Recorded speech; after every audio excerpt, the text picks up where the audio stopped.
Meus irmãos, nós lemos a palavra de Deus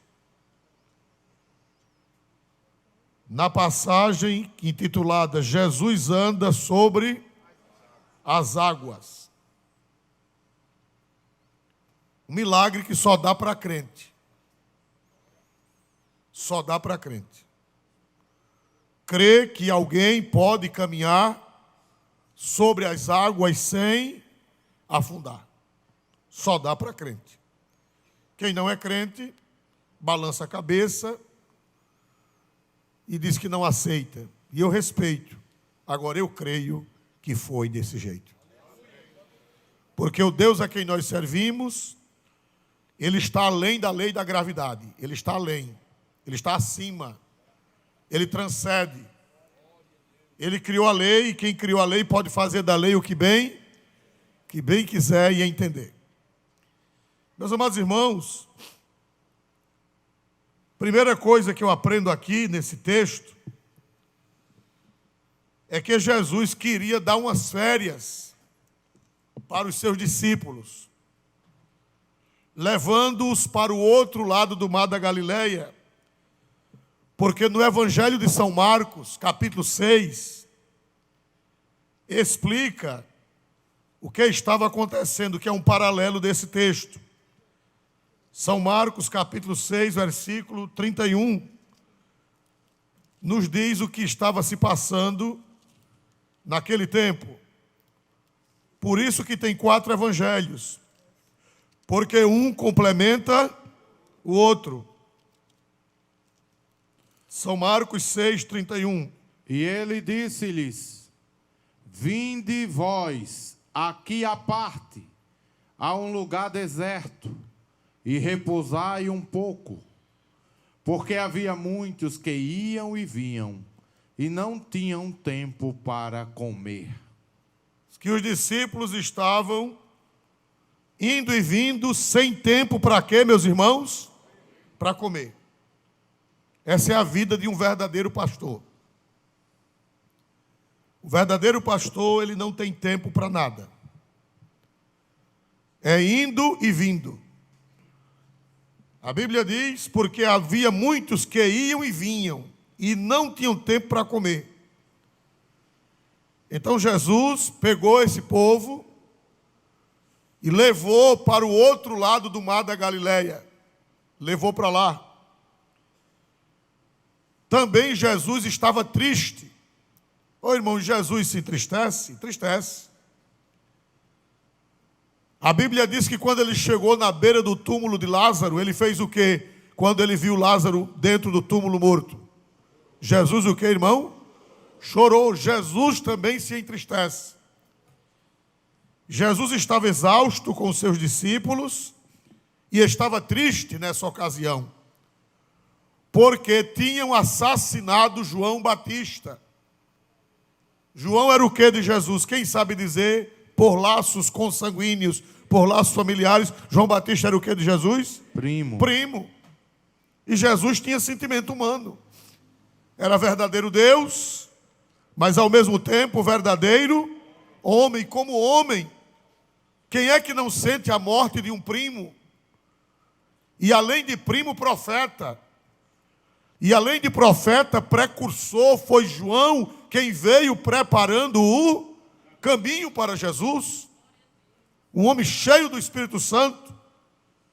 E foi assassinado João pela mão de 2 bandidos, um bandido e uma bandida.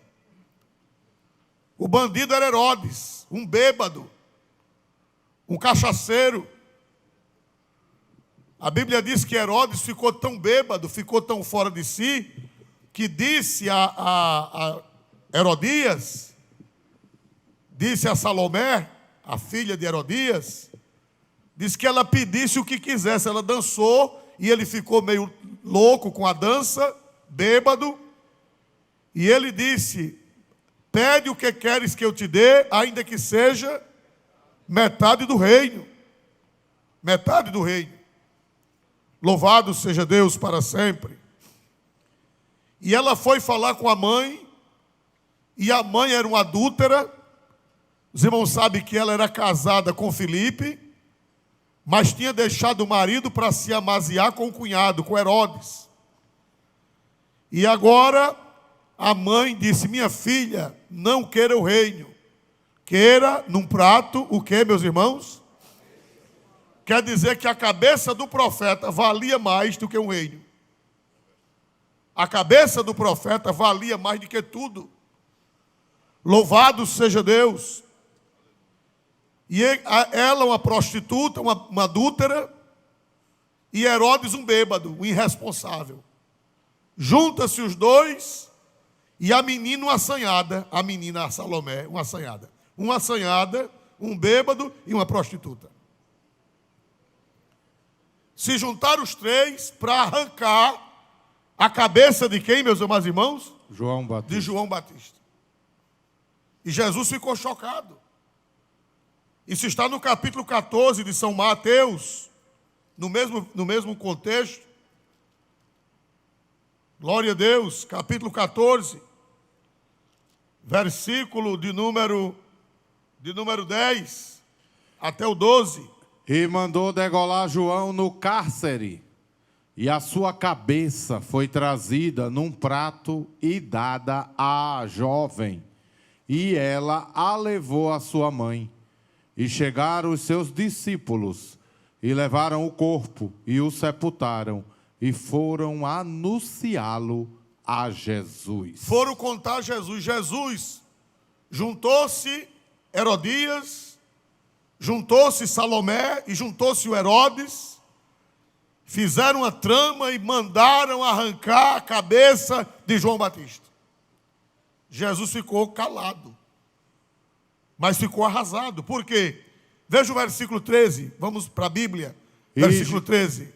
E Jesus, ouvindo isso, retirou-se dali num barco para um lugar deserto, apartado, e sabendo-o o povo, seguiu-o a pé desde as cidades. E Jesus, ouvindo isto, retirou-se dali num barco para um lugar o quê, irmãos? Deserto, apartado. Quando a pessoa está triste, não quer ver ninguém. Quando a pessoa está machucado, quer ficar recluso, quer ficar num lugar distante. Jesus ficou tão magoado com a notícia da morte de João, que Jesus pegou um barco e saiu para um lugar deserto, para um lugar apartado, para não conversar com ninguém, para chorar, para lamentar, porque parecia que o mal tinha vencido o bem, mas não venceu não. João Batista hoje está no céu. E Herodes e Herodias e Salomé estão aonde? Herodes, Herodias e Salomé estão no inferno. Estão no inferno. E João Batista está junto de Deus na glória celestial. Então Jesus estava triste, juntou o cansaço do ir e vir, com a notícia da morte de João. Jesus retirou-se. Jesus pegou os discípulos para ir para longe. Só que o plano de Jesus foi frustrado, porque quando o povo soube que Jesus foi para longe, o povo foi atrás de Jesus. O povo foi atrás.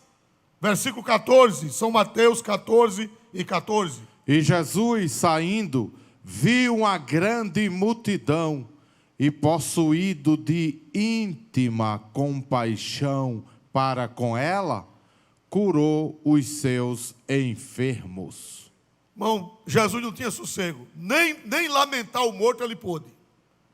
Tentou ir para um lugar deserto, mas não teve, porque o povo invadiu.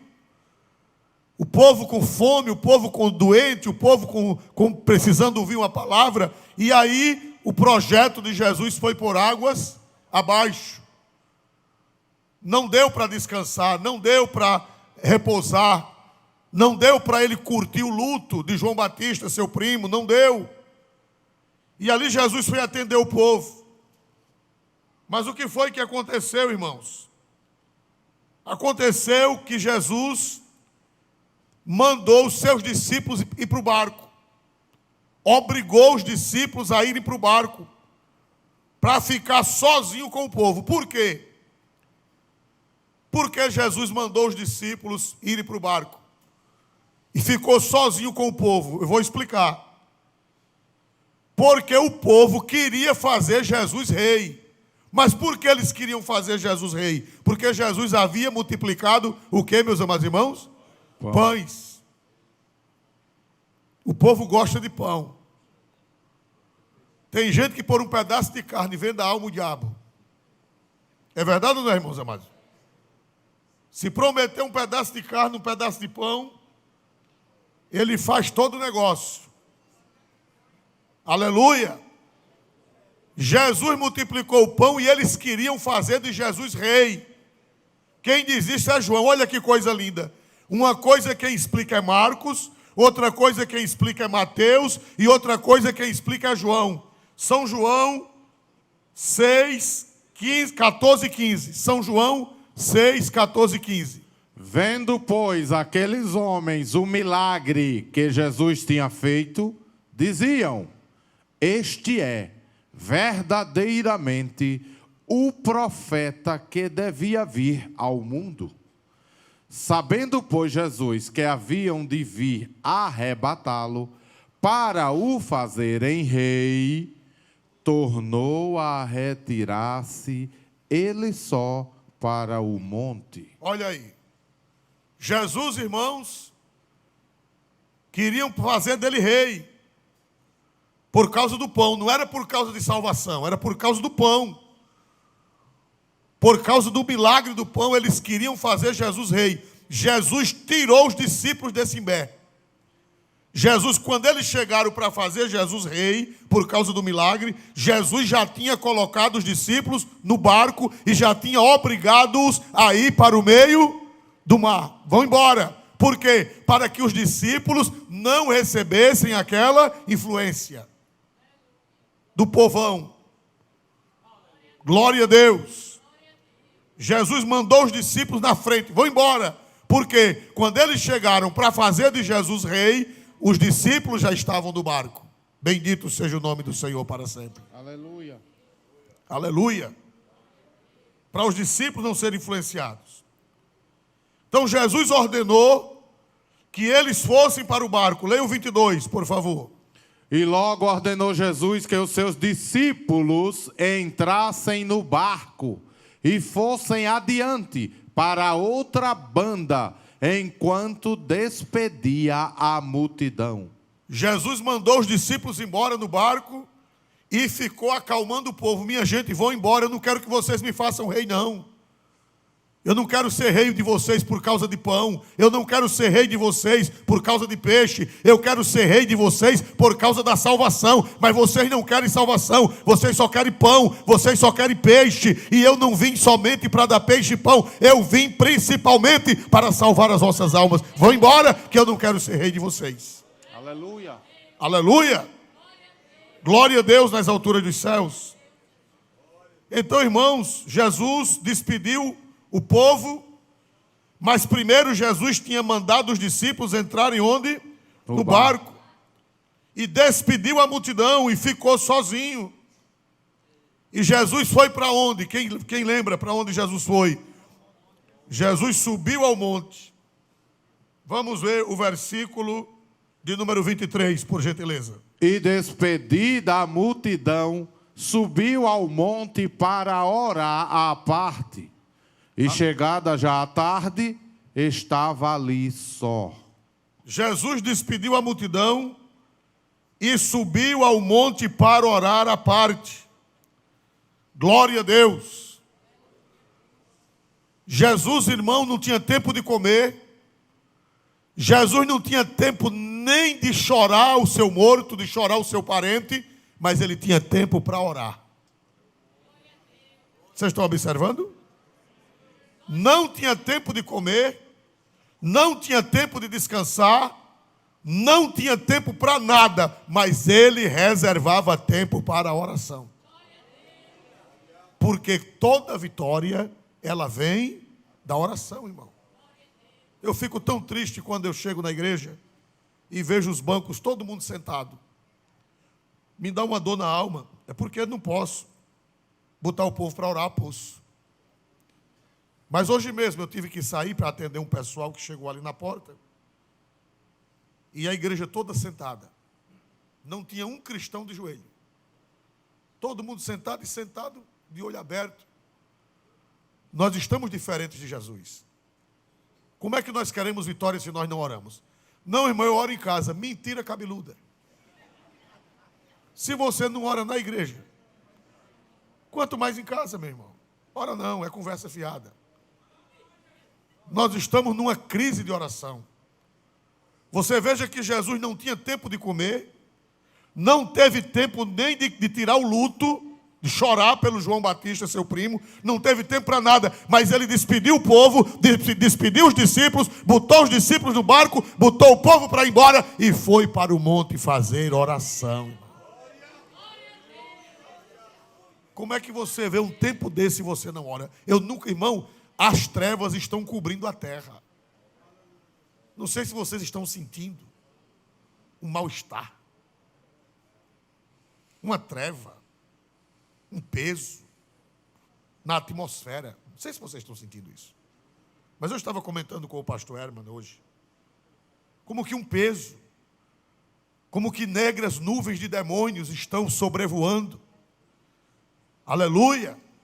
Mas a oração do justo pode muito em seus efeitos. Aleluia! Nós precisamos orar, irmãos. Precisamos dobrar os joelhos e falar com Deus e pedir solução. E pedir a Deus solução para os problemas. E pedir a Deus solução para as dificuldades. Bendito seja o nome de Jesus para sempre e eternamente. Precisamos orar. Amanhã é dia de oração. Amanhã é quarta-feira. É dia de círculo de oração aqui. Eu espero em Deus que quem vier para o círculo de oração venha orar. Venha buscar a Deus de joelho. Venha clamar ao Senhor. Porque as trevas cobriram a terra. Um peso muito grande está na atmosfera, como que legiões de demônios foram soltas no inferno nos últimos dias. Mas Jesus foi orar. E se a igreja orar, as trevas vão ser dissipadas. Se a igreja orar, Deus vai dissipar as trevas. Então Jesus foi para o monte orar. E eu pergunto, Jesus sabia que vinha uma tempestade? Me ajudem. Jesus sabia ou não sabia? Sabia. Sabia ou não sabia, irmão? Sabia, porque Ele é Deus. Ele é 100% homem, mas é 100% Deus. Ele sabia que ia haver uma tempestade. E Ele foi para o monte interceder. Ele foi para o monte orar pelos discípulos. Ele foi para o monte pedir ao Pai que protegesse os discípulos. O barquinho ficou no meio do mar, agitado pelas ondas, mas Jesus estava na montanha intercedendo por eles. Eu quero dizer a você que se você não tiver ninguém que ore por você, pastor, será que tem alguém que ore por mim? Tem gente que gosta de pedir oração, irmão, ore por mim, mas o povo esquece. Nem confie. O povo esquece. Você não ore e não fique confiando na oração dos outros, que você está pebado. Tem gente que é biguzeiro. Gosta de pegar bigu na oração do outro. Quem lembra da palavra bigu? Bigu é carona hoje. Quando eu era menino era bigu. Quer pegar carona na oração do outro? Meu irmão, não vá nessa onda não, que ele não está orando nem por ele. Fazer como uma irmã. Uma irmã chegou, uma profeta, e tinha uma mocinha jovem, esse povo jovem, novo, sem juízo, que não ora. Aí a profeta disse, e tu, minha serva, eis que eu estou te vendo, tu orando nas caladas da madrugada. Ela começou a rir, a moça começou a rir.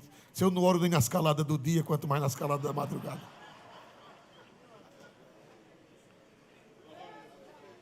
Glória a Jesus. Nem nas caladas do dia, quanto mais nas caladas da madrugada, até dormindo, virada no... Né? Então, irmãos amados, nós precisamos orar. Agora eu tenho uma notícia boa para lhe dar. Se ninguém ora por você, pode saber que você tem um intercessor 24 horas por dia orando por você.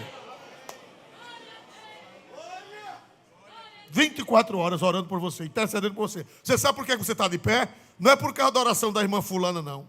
Você está de pé por causa da oração desse intercessor. Quem é ele? Diga o nome dele. O Espírito Diga o Santo. nome dele. O Espírito Santo. Jesus. O Espírito Santo também, mas no momento agora nós estamos tratando da intercessão de Jesus. Vamos para Romanos 8:34. Assim como ele foi para o monte, hoje ele subiu para o céu. No dia da sua subida, ele subiu para o céu e ele está lá intercedendo por nós. Romanos 8:34. Quem nos condenará? Pois é Cristo quem morreu, ou antes, quem ressuscitou dentre os mortos, o qual está à direita de Deus e também intercede por nós. Dê um glória. Diz que Jesus subiu ao céu, Jesus está sentado à mão direita de Deus, e Ele está fazendo o que por nós? Ele intercede é no presente. É no presente contínuo, é no presente constante. Nesse momento, enquanto nós estamos aqui na igreja, Jesus está sentado à mão direita de Deus e está intercedendo por mim, e está intercedendo por você, e está intercedendo por sua igreja em toda a face da terra. Nessa intercessão você pode confiar. Pode ou não pode? Então Jesus botou o barco nas águas, Jesus obrigou-os a ir ao barco, mas Jesus ficou no monte orando. Ele lá do monte, ele estava vendo o barquinho, lá do monte ele estava vendo as ondas, lá do monte ele estava vendo o vento, ele estava vendo tudo, e ele estava intercedendo ao Pai. Pai, guarda meus servos. Aleluia. Aleluia. Jesus é o nosso intercessor, irmão. Se ninguém interceder por você, Jesus intercede. Vamos ver Jesus intercedendo por Pedro. Evangelho de São Lucas 22:31. Evangelho de São Lucas 22:31. Tem uma revelação para nós. Disse também o Senhor: Simão, Simão, eis que Satanás vos pediu para vos cirandar como trigo. Prossiga. Mas eu roguei por ti, para que a tua fé não desfaleça. E tu, quando te converteres, confirma teus irmãos. Jesus disse: Simão, Simão, eis que Satanás vos pediu para vos cirandar como trigo, mas eu roguei por ti, para que a tua fé não desfaleça. Então saiba que você só está de pé porque você tem um intercessor. É o hino 190 da harpa. O meu Jesus está no céu, intercessor potente. Quem conhece esse hino 190? Não, 190, né? O meu Jesus está no céu, intercessor potente, por mim pedindo sempre a Deus a graça, o amor fervente. Ninguém jamais ao Pai conduz o pecador, senão Jesus. Jesus, Jesus, a Deus me introduz. Você tem um intercessor potente. Diga comigo: se ninguém lembrar de mim, se ninguém orar por mim, mas o meu Jesus está intercedendo por mim. Aleluia. Aleluia. Aleluia. O que era que Jesus estava fazendo no monte, enquanto o barco estava açoitado pelas ondas? O que era que Jesus estava fazendo, irmão? Intercedendo. Irmãos amados, eu aprendo nesse texto que as tempestades, elas são inesperadas. Tempestades são inesperadas. Quando você menos espera, a tempestade chega. Tudo que está na Bíblia é uma lição. Tudo que está na Bíblia é pedagógico, é nos ensinando. Ninguém sai de casa para levar uma tempestade, mas ela pode surgir, ela pode aparecer. Nós todos estamos sujeitos a tempestades. Você está em casa, chega uma notícia ruim, você vai no médico fazer um exame de rotina, quando chega lá que pega o exame, quando vai buscar o resultado, chega uma tempestade. Você sai de casa dirigindo tranquilo, vem um bêbado irresponsável e bate no seu carro e deixa você em dificuldade. Um ladrão entra na sua conta. Para você fazer o empréstimo é a maior luta, mas para o ladrão fazer o empréstimo no seu nome é a coisa mais fácil que tem. É verdade ou não é, irmãos amados? Para você fazer o empréstimo é a maior luta. Agora, para o ladrão roubar o seu dinheiro, fazendo o empréstimo em seu nome, é coisa fácil. Quando você menos espera, sua conta está estourada, que um ladrão entrou lá. Ninguém está livre da tempestade.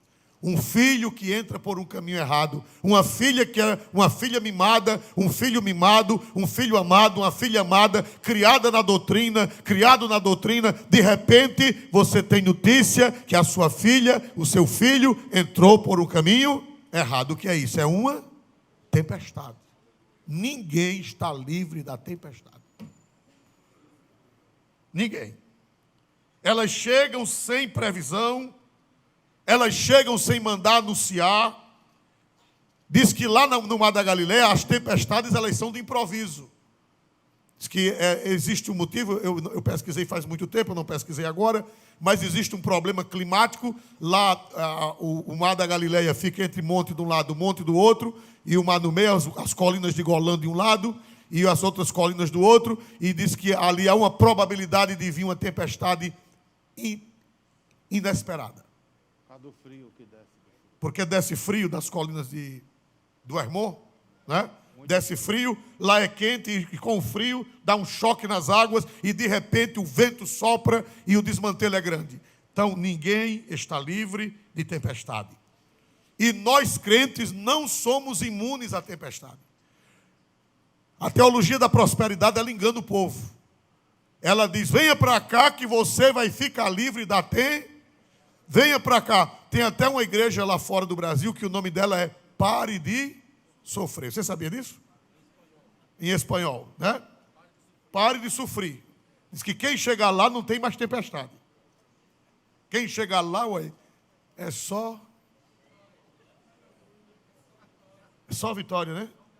É sombra e água fresca. Vá na onde? Vá na onde? Não, meu irmão. A tempestade, ela vem para qualquer pessoa, seja crente ou não crente.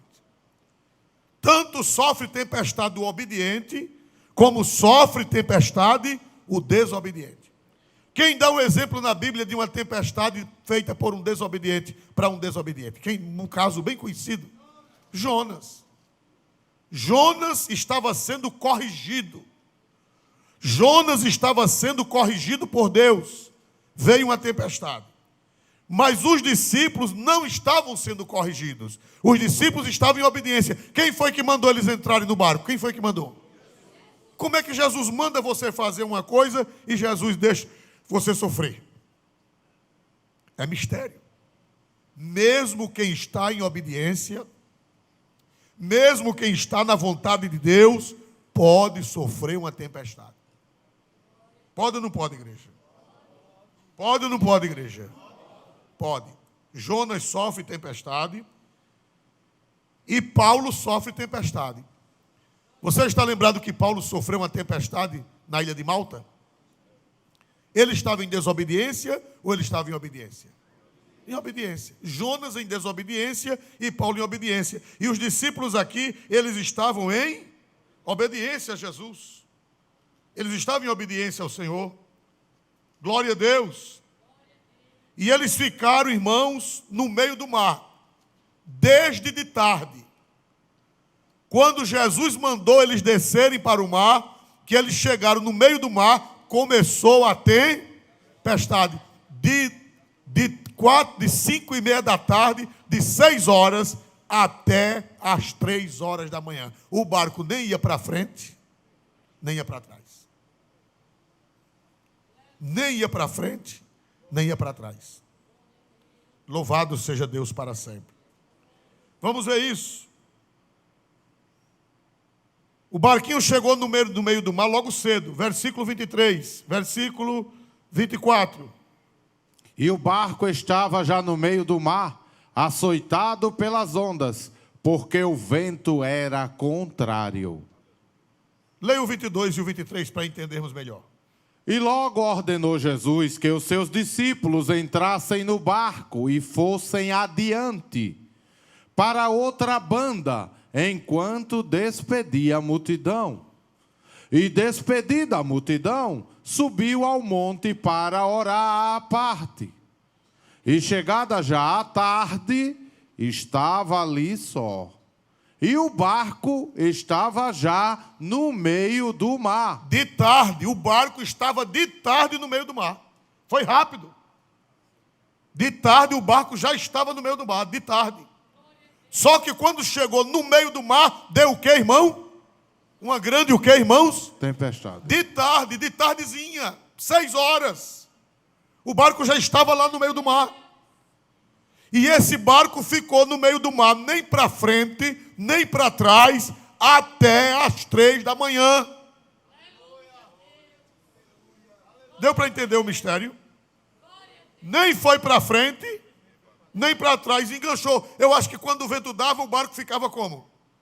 No redemoinho, girando, no meio. E o pior que o meio do mar é o lugar mais profundo, é o lugar mais perigoso, é o lugar mais difícil, é o meio do mar. Desde tardezinha que o barco estava no meio do mar e o vento soprando o contrário. Aleluia. Aleluia. Vê São Marcos 6,48. São Marcos 6,48. E vendo que se fatigavam a remar, porque o vento lhes era contrário, perto da 4ª vigília da noite, aproximou-se deles. Somente até aí. E vendo que se fatigavam, de quê, meus irmãos? A remar. Irmão, eles ficaram exaustos. Essa palavra fatigar quer dizer ficar sem força, ficar exaurido, ficar exausto. Diz que eles ficaram num ponto que não tinha mais força de remar contra o vento, contra a tempestade, contra as ondas, tentando ver se botava o barco para sair dali. A Bíblia diz que eles se fatigavam. A palavra fatigar no grego significa perder totalmente as forças. E eles eram experientes.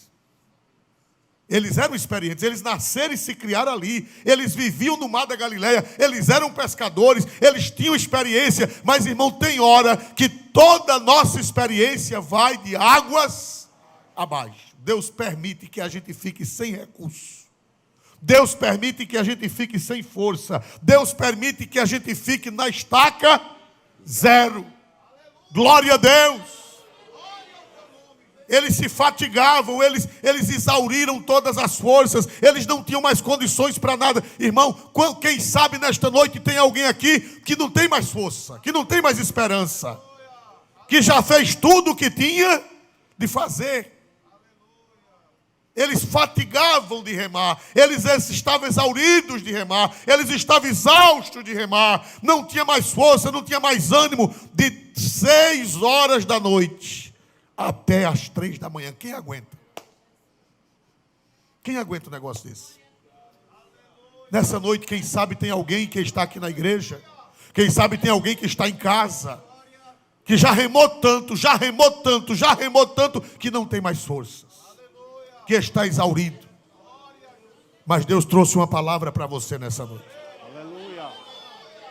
É nessa hora que você não tem mais força, é nessa hora que você não tem mais condições, é nessa hora que você não é ninguém, que Deus vai entrar em ação na sua vida. Glória a Deus, aleluia. É nessa hora, é nesse momento, é nessa dificuldade. Louvado seja o nome do Senhor para sempre e eternamente. Glória a Deus. De 6 da tarde às 3 da manhã, sem Jesus aparentemente fazer nada. Mas ele estava fazendo? Me ajudem. Ele estava fazendo? Sim. Estava fazendo o quê? Orando. Estava intercedendo. Mas tem hora que parece que Jesus não está fazendo nada. Jesus, ele trabalha no monte. Jesus, ele trabalha na surdina. Jesus, ele trabalha no silêncio. Você pensa que Jesus lhe abandonou? Você pensa que Jesus lhe deixou nessa enrascada? Deixou não. Aguarde, tenha paciência, que ele vai lhe atender na hora certa. Aleluia. Aleluia. Irmão, Jesus demora. Eu quero dizer a você que Jesus demora. O relógio de Deus não é o nosso. Tem hora que nós estamos exaustos. Tem hora que nós estamos fatigados, como diz o texto aqui em português. Estamos fatigados.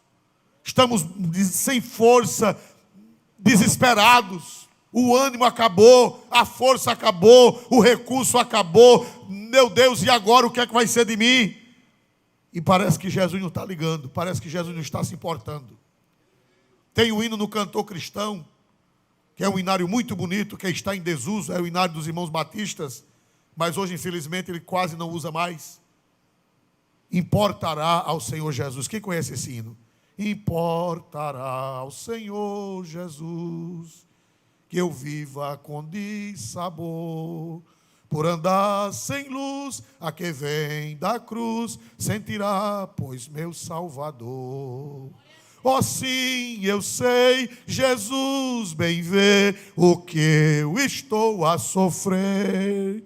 Em cruel peleja, pavor, inveja, Jesus me quer valer. Importará. Ele não agiu ainda porque não é hora. Ele não agiu ainda porque não é o momento. Ele não agiu ainda porque ele sabe o momento certo de agir na sua vida. De que hora foi que o barco ficou girando? De que hora foi? De tarde. Das 6 da tarde até as 3 da manhã. A quarta vigília começava às 3 da manhã. Quantas horas? Quantas horas? 9 horas.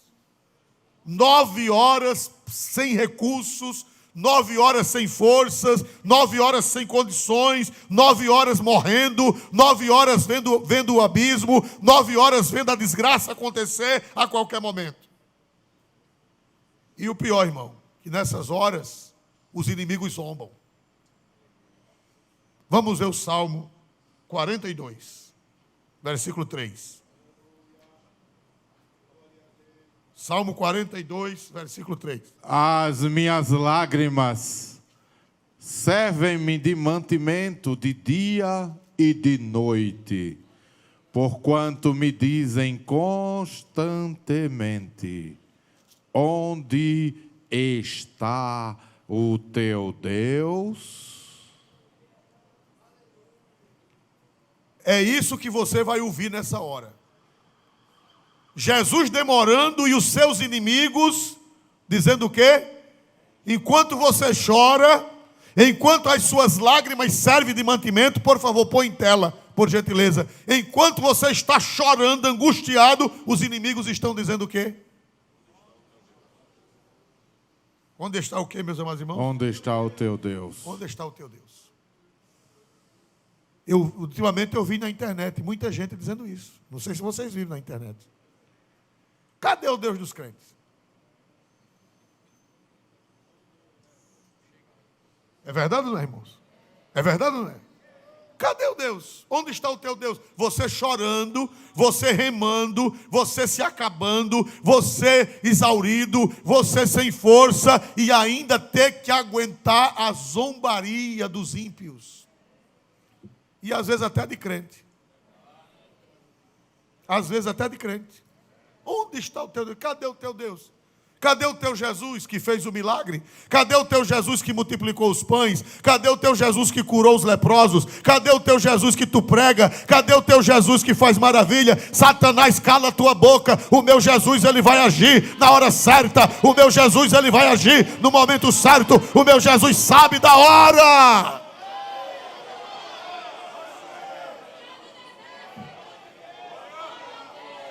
Aleluia! Aleluia! Ele está me provando, ele está lhe provando. É para mostrar a mim e a você que nós não somos nada. É para mostrar a mim e a você que nós não temos nada. É para mostrar a mim e a você que nós não temos forças.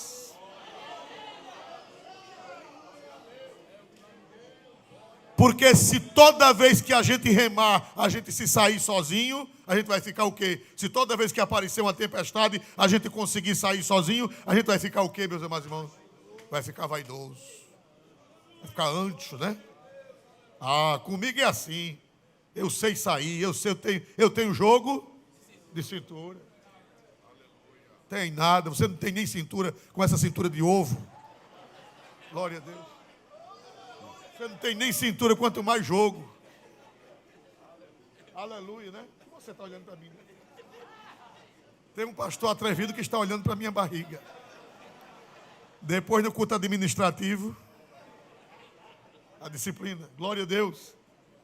Irmão, Deus permite que a gente se perca força, que a gente se esvaia. Ele permite tudo isso para provar que nós não temos nada, que nós não somos nada. Aleluia, aleluia, louvado seja Deus. Aleluia. E os ímpios zombando, e os ímpios criticando, e os ímpios dizendo: onde está o teu Deus? Cadê o teu Deus? Você chorando, lágrimas, e os ímpios zombando de você. Aleluia. Glória a Deus. E você perde a esperança. Quantas vezes você perde a esperança? O apóstolo São Paulo perdeu a esperança. Se a sua fé baixar, se o nível da sua fé baixar, não pense que você está desviado, não. É porque você é um ser humano. A tempestade assolando, e você sem ver nada. E você sem forças, e o barco sobe e desce, e o vento soprando. Meu irmão, se não tiver cuidado, a fé vai lá para baixo. Aí tem crente que entra em depressão. Pastor, crente entra em depressão? Entra. Não deveria entrar, mas entra. Porque a fé foi embora. Não é porque a pessoa é desviada, não. É fraqueza, é fragilidade mesmo. Glória a Deus. São Paulo, o apóstolo, no naufrágio que ele sofreu em Malta. Veja Atos 27 e 20. Atos, capítulo 27, versículo 20, por favor. E não aparecendo, havia já muitos dias, nem sol, nem estrelas, e caindo sobre nós uma não pequena tempestade, fugiu-nos toda a esperança de nos salvarmos. Repita essa última frase.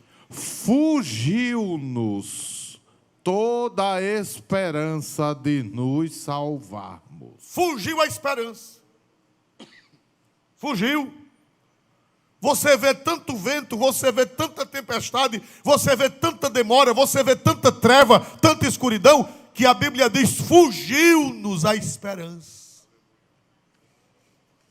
Aleluia. Talvez você diga: pastor, eu estou incrédulo. Não, é porque você é um ser humano. Às vezes a esperança foge. Às vezes a esperança desaparece. Às vezes você pensa que está vencido, mas eu quero lhe dizer que mesmo você pensando que está perdido, Jesus continua lhe amando, Jesus continua velando por você, Jesus continua lhe compreendendo. Aleluia. Aleluia. Mesmo que você pense, olha o que foi que aconteceu com Paulo. Põe em tela de novo esse mesmo versículo, por favor. Olha o que foi que aconteceu. Olha as circunstâncias. Olha as circunstâncias. E não aparecendo, havia já muitos dias, nem sol, nem estrelas. Para aí, olha, irmão. Havia muitos dias que nem aparecia sol, nem estrela. Tudo escuro. 24 horas mais 24, e você sem nem poder contar a hora, que naquele tempo não tinha relógio. Você só vendo demorar. Irmão, pense na angústia. A deriva, subindo e descendo, sem ver sol, sem ver estrela, sem ver nada, um breu, muitos dias desse jeito. Como é que a esperança fica de uma pessoa dessa? Abalada. E debaixo da tempestade. E debaixo de uma tempestade, e o vento subindo, e o vento descendo, e a chuva caindo, jogaram fora a mercadoria, e aquela agonia, aquela tribulação. A Bíblia diz, foi-nos toda a esperança de nos salvarmos. Foi a esperança. A gente vai morrer. A gente vai se acabar. Mas o Senhor é bom. Quem crê que Jesus perdoa a fraqueza? Quem crê? Perdoa ou não perdoa, igreja? Perdoa, Ele perdoa, irmão. Ele perdoa a tua falta de fé. Porque Ele sabe que tu és um ser humano. Ele sabe que tu és um ser frágil. Ele sabe que tu és um ser debilitado. Ele sabe que tu és um ser feito de emoções difíceis. Aleluia. E Ele não vai te abandonar porque a fé faltou. Aleluia. Aleluia. Glória a Deus. Vamos voltar para São Mateus 14. Versículo 25, irmãos. Mas à quarta vigília da noite, dirigiu-se Jesus para eles, caminhando por cima do mar. Dá um glória para Deus. Que hora foi que Jesus chegou, irmãos? À quarta vigília da noite. A noite judaica se dividia em 4 vigílias. Primeira vigília, de 6 às 9. Segunda vigília, de 9 à meia-noite. Terceira vigília, de meia-noite às 3 da manhã. E quarta vigília, de 3 às 6. Jesus nem veio na primeira, nem veio na segunda, nem veio na terceira. Veio na quarta. Aleluia. Aleluia. Aleluia. Aleluia. Oh, glória a Jesus. Glória. Ele chega quando você não espera mais. Aleluia. Ele chega quando você pensa que não tem mais jeito. Aguarde a quarta vigília da noite. Aguarde a quarta vigília da noite, que o Senhor vai chegar nela.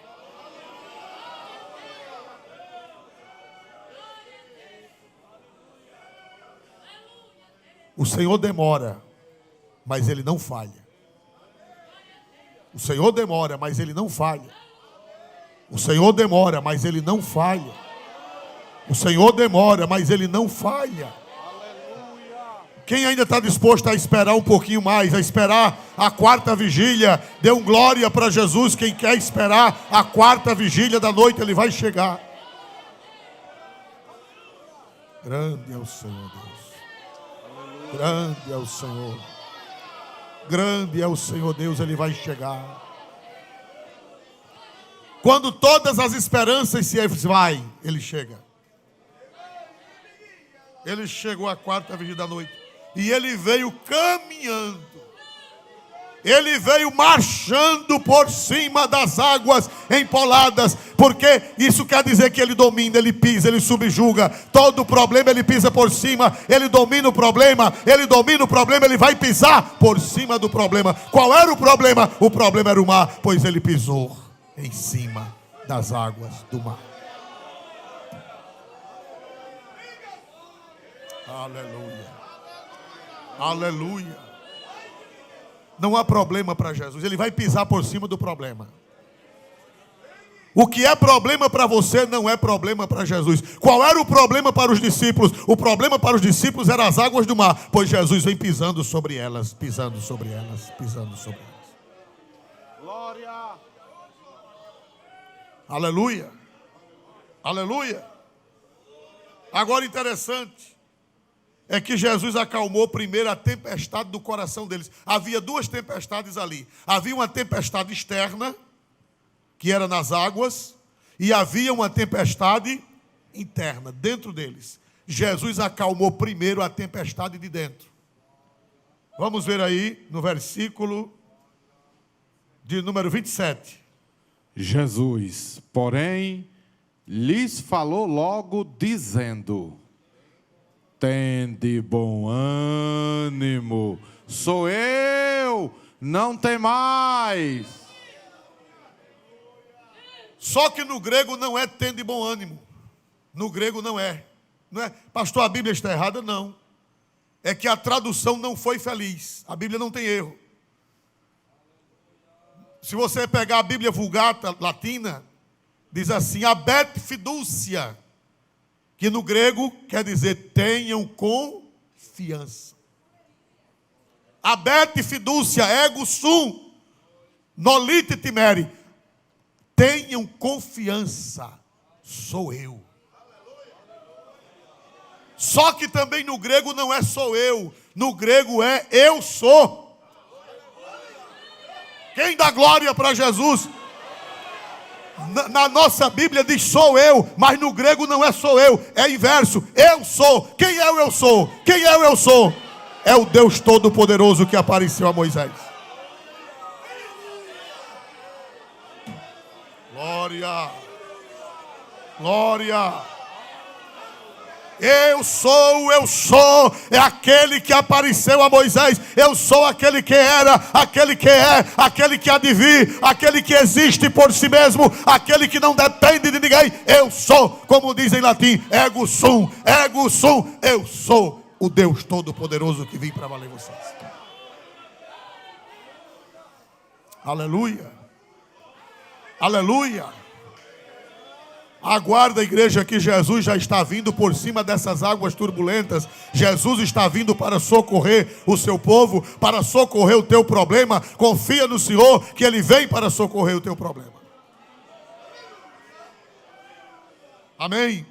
Primeiro Ele acalmou a tempestade do coração. Ele disse, tende confiança. Na nossa Bíblia diz, tende bom ânimo. Mas no grego e no latim é tende confiança.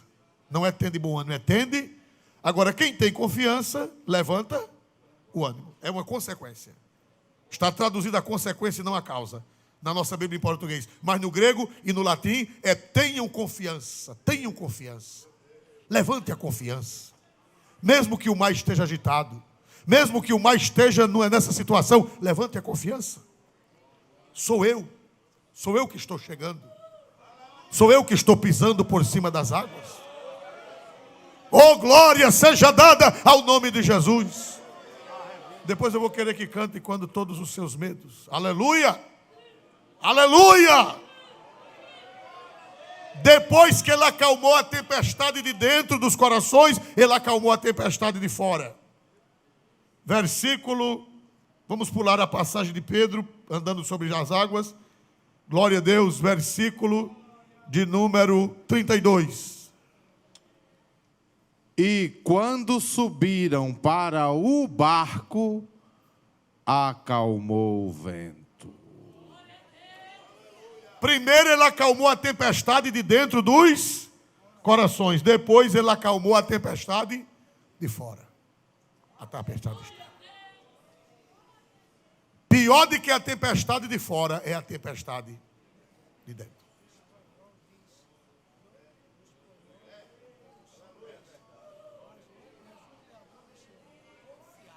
Confiar. Tenho confiança. Está mais traduzido mais corretamente. Reina Valente. Aleluia. Tenha confiança. Eu sou. Aleluia. E quando ele entrou no barco, as ondas se acalmaram, o vento parou de soprar e houve grande bonança para o barquinho chegar do outro lado. Mas para encerrar, irmão, por que foi que Jesus permitiu aquela luta toda? Porque até então eles só conheciam Jesus como homem. Até então eles não tinham experiência com Cristo divino. Eles sabiam que Jesus era o profeta, eles sabiam que Jesus era enviado de Deus, eles sabiam que Jesus era um grande ser, mas eles não sabiam que Jesus era filho. Eles só sabiam que Jesus era um profeta. Eles só sabiam que Jesus era um mestre. Eles só sabiam que Jesus era um rabino. Mas eles não sabiam que Jesus era filho, ou seja, da mesma essência do Pai. Quando eles viram Jesus caminhando sobre as águas, eles disseram, esse homem não é um profeta apenas. Esse homem não é um mestre apenas. Esse homem não é um rabino apenas. Esse homem não é um curador apenas. Esse homem não tem apenas dons. Esse homem é o próprio Deus. Ele é o Filho de Deus. Versículo 33, para encerrarmos. Então aproximaram-se os que estavam no barco e adorando-no, dizendo: és verdadeiramente o Filho de Deus. Dá para dar glória a Deus? A tempestade foi para eles conhecerem mais a Deus. Quando você passa por uma tempestade, que Jesus faz um milagre, você passa a conhecer mais o Senhor. Quando foi que Jó conheceu mais a Deus? Quando foi que Jó teve uma experiência com Deus mais forte? Quando foi? Depois que passou pelo quê? Bote na NVI, Jó 42:5, né? Na NVI aí, por favor. Jó 42:5 na NVI. Já está no script. Só colocar na NVI. Jó 42:5. Glória a Deus. Lê na NVI, por favor, pastor. Meus ouvidos já tinham ouvido a teu respeito, mas agora os meus olhos te viram. Antes da prova, Jó era crente somente de quê? Antes da prova, ele era crente somente de quê? De ouvido. Mas ele disse, mas agora não é só de ouvido, não. Agora eu estou te vendo face a face. Agora eu estou te conhecendo face a face. Quem pode dar glória para Jesus?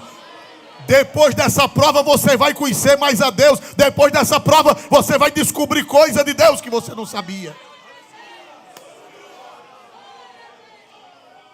Você vai dizer, eu era crente até essa prova, mas depois dessa prova, eu estou mais crente ainda do que o que eu era. Lucas. Aleluia.